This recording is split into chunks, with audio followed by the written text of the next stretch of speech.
Hola a todos, en este video voy a mostrar cómo se construye una curva de esfuerzo de formación unitaria para un acero dúctil. En este caso esa curva va a ser una curva que se llama de ingeniería porque no se tiene en cuenta la disminución de diámetro o de área de sección transversal de la probeta. Entonces para ese ensayo se utiliza una probeta y es estandarizada. Se toman dos puntos de ella y esa será la longitud inicial.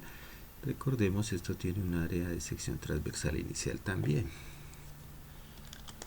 Así a esa probeta pues se le aplica una fuerza axial P y pues lo que va a ocurrir pues es que se va a ir alargando y los esfuerzos dentro de ella pues se van incrementando. En un plano cartesiano se va a trazar primero la deformación unitaria en el eje horizontal. Recuerden que esa pues es digamos el alargamiento, o sea estos dos puntos se van separando a medida que se aplica esta carga, lo que conduce pues a que haya una longitud final y una longitud inicial, o una longitud alargada y una longitud inicial, que es esta. Entonces eso se va a graficar acá y en el eje Y se va a colocar el esfuerzo, que para este caso axial pues es P sobre A sub 0, y como no se tiene en cuenta que haya una disminución de área, pues esa es constante.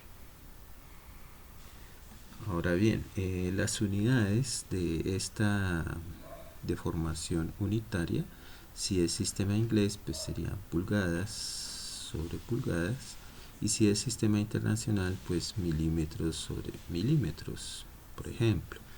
Y para este esfuerzo pues en sistema inglés sería KSI y en sistema internacional megapascales. Recuerden que un pascal es newton sobre metro cuadrado. Bueno, entonces aplicamos esta carga axial P a la probeta y ella se comienza a alargar hasta un punto en el cual las deformaciones ya no son recuperables. Voy a marcar aquí, digamos, esta deformación, le voy a llamar delta, ¿sí? Entonces, la carga se suspende, ese delta vuelve a cero siempre que la probeta no se haya deformado permanentemente. Entonces, cuando no se deforma permanentemente, a eso se le llama deformación elástica.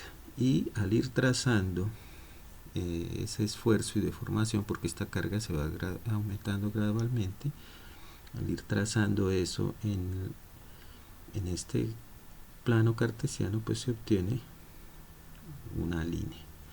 Entonces a esta línea se le llama generalmente zona elástica o campo elástico, y se obtienen dos puntos allí. Digamos que el primero se le conoce como límite de proporcionalidad, entonces el esfuerzo que se lee ahí es en el límite de proporcionalidad, y la deformación unitaria también en el límite de proporcionalidad, entonces deformación en el límite de proporcionalidad. ¿De acuerdo? Un poco más arriba de ese límite de proporcionalidad pues se va a estar el límite elástico, ¿sí? Entonces es un puntico un poco más arriba, ¿no? Así repito, entonces aplicamos carga, pero no es lo suficientemente grande para que las deformaciones sean permanentes, así de que si se deja de aplicar, esa vuelve a su estado inicial, a su estado original. Si se aplica más carga, entonces comienza a ocurrir esto. Esto ya no es curvo, hay un punto de máxima esfuerzo y luego una zona de deformación constante. Fíjense que hay una deformación, pero no hay un aumento en la carga. Esa es, lo estoy representando acá. Entonces aquí se sigue aplicando la carga.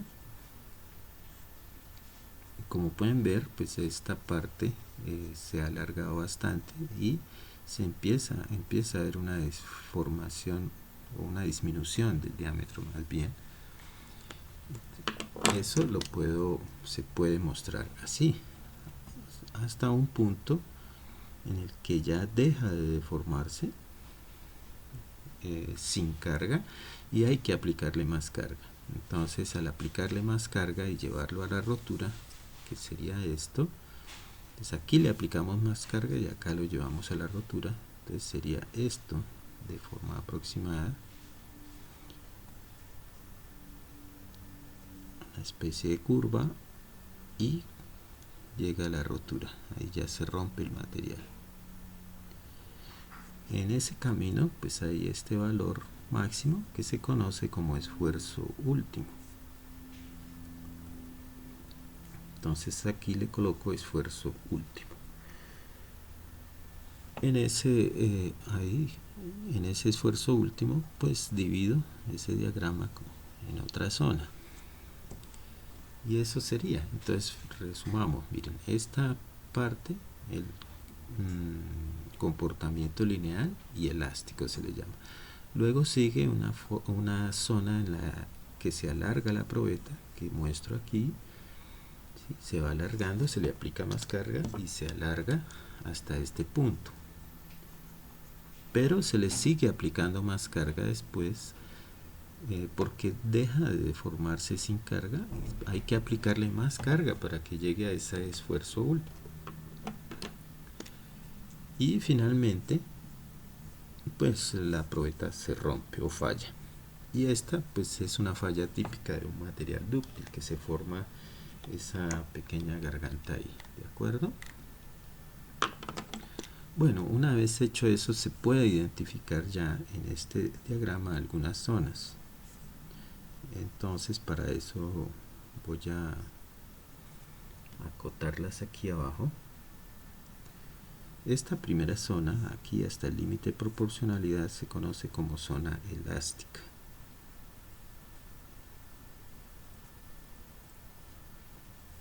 En donde los esfuerzos son proporcionales a las deformaciones y se aplica lo que se llama la ley de Hooke, que en este caso los materiales sería esfuerzo y es proporcional a las deformaciones. Entonces este es el esfuerzo, como ya se sabe, P sobre A, la deformación unitaria, y E se conoce como módulo elástico del material o el módulo de Young, que viene a ser la pendiente de esta línea recta acá. Entonces esto se le conoce como ley de Hooke, ¿no? Ley de Hooke.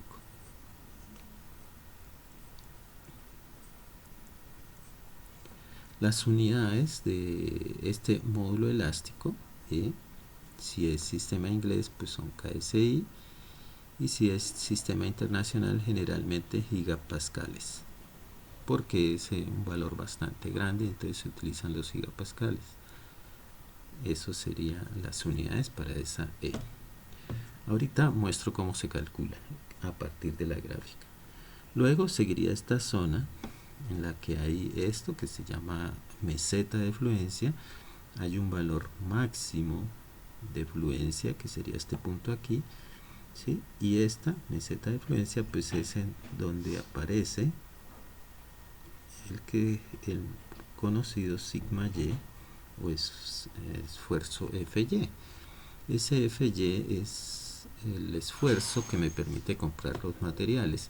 Entonces cuando compre un material puedo estar utilizando unidades de 36.000, por ejemplo, digo un acero de 36.000, un acero de 60.000, y ahí me refiero a libras sobre pulgada cuadrada, o un acero de 240 o de 420. En fin, eso es lo que me da el Fy, el nombre del acero, ¿de acuerdo? Entonces a esto se les llama cedencia. esta zona se le llama sedencia. Luego sigue otra zona, aquí hasta el esfuerzo último, que se llama de endurecimiento por deformación, y luego la zona de estricción, que se refiere a esta formación de ese cuello de botella, y ya pues la falla del material. Entonces esas serían las zonas que se pueden identificar allí dentro de ese diagrama, de esa curva.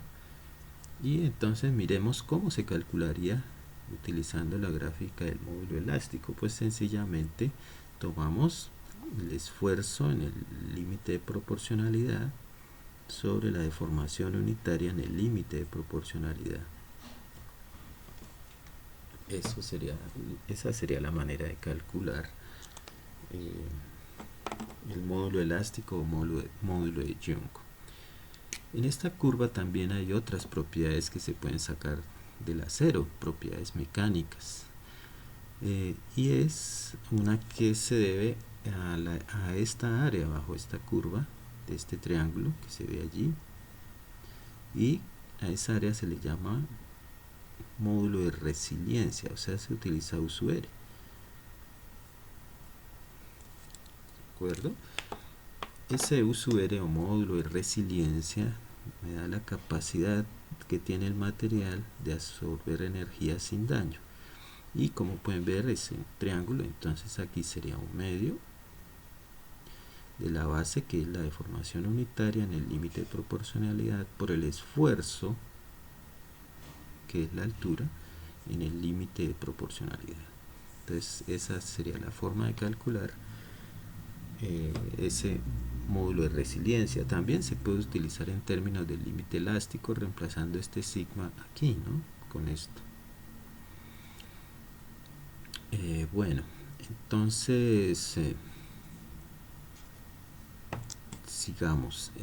La otra propiedad del material que se puede distinguir o que se puede calcular a partir de este diagrama o de esta curva es la tenacidad. Entonces la tenacidad es toda el área bajo la curva, y allí se incluye el módulo de resiliencia, o sea, el área del triángulo también. Entonces sería toda el área, absolutamente, y se usa la notación U sub T.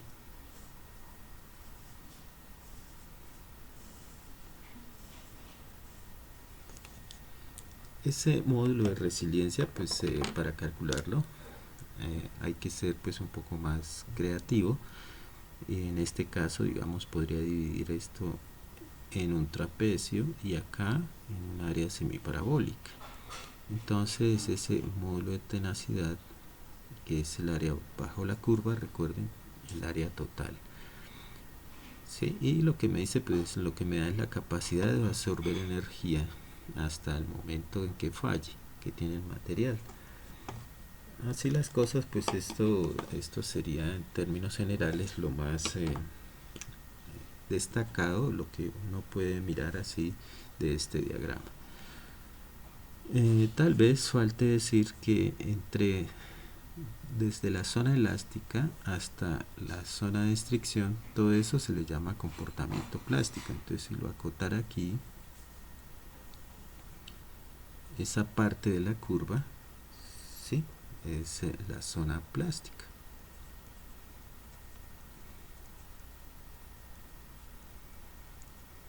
Entonces el material tiene una zona en la que se comporta lineal y elástico, ¿sí?, bajo esta ley, y otra zona en que se comporta plásticamente. Y pues de allí seguramente sale también el diseño plástico. Bueno, y eso es todo. Entonces ojalá que les sirva y que se entienda algo. Entonces gracias y hasta la próxima.